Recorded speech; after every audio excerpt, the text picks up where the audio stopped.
Building permits can't be done alone. They have to be done with a team, even if that team is a single entity and the patron. I suppose they could if you're submitting your own permits, but in which case you're then working with the building department, which constitutes another party. So community and team is quite integral to the permitting process.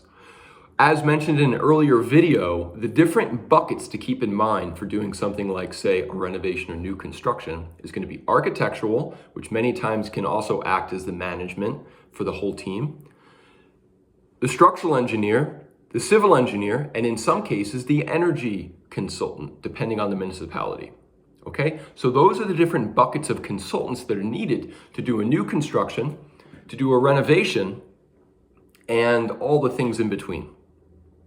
Now, if you get, in between doing a small renovation and new construction, right? If you get on the other side of that, now you're talking about things like over-the-counter permits and very minor permits that are quite straightforward. For that, having a single entity, like whether you work with Terra Projects or you work with somebody else, they're going to be the one that can go ahead and do those over-the-counter permits, no problem for you. Many a times, general contractors even do them. Though their expertise is building, not doing permitting, there's many that have taught themselves that, and they have a certain proficiency in it, and hey, right on. But there's different ways to do it, right? But having that team dynamic is quite important in understanding how to staff the team, what's needed on each team, with the end goal, the perfect end result, the PER being X building permit or Y building permit or X and Y building permit.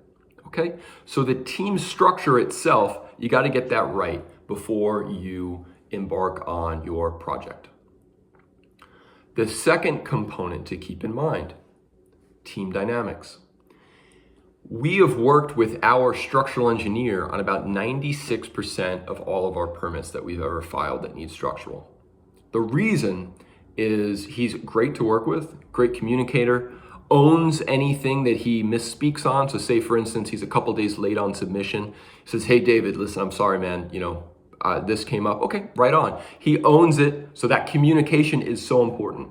Just like any human communication, right? If there's a kerfuffle, you talk about it, you resolve it. Okay, great. High five, have a drink, move on, right?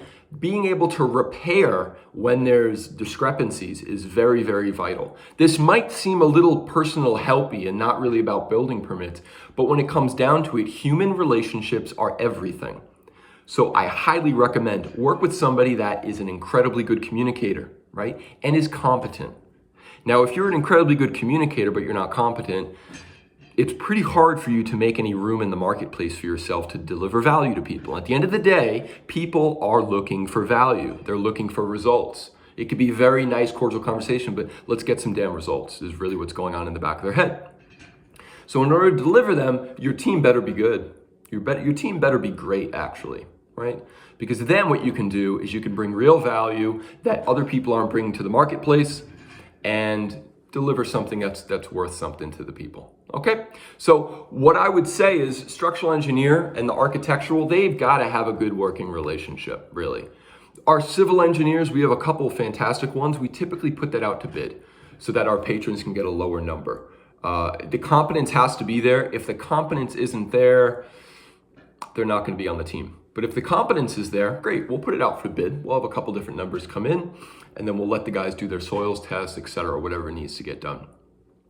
Energy consultant, we've also worked with our same energy consultant on the same percentage as our structural engineer. 90 some odd % of our projects has been with the same energy consultant. In your municipality, there may not be these energy consultants that are needed as they are here in California, but at any rate, there might be other consultants that are needed. For instance, in our municipality, you do not need mechanical drawings. In other municipalities, you need mechanical drawings. What does that mean? Well, you need a mechanical engineer to be able to size the HVAC, etc. That's more in commercial works. In residential, it's pretty straightforward as far as with, I'm sure everybody has seen, BTUs. So the different sizing is something that's quite understandable and very easy to do. But nonetheless, different municipalities are going to require different things. So that's a little bit about the team dynamics. And the last thing I'll say, Like in any good mastermind, that mastermind is what is going to be creating this project and putting forth the permit. Harmony is paramount. So whatever can be done to create harmony amongst the members of the team, maintaining that is important, especially because these new builds, that process of signing a contract to submitting permit to putting it in the ground and getting it finalized can last 12 months, 18 months, 30 months. These things can last for a very long time. So maintaining harmony in the team is paramount.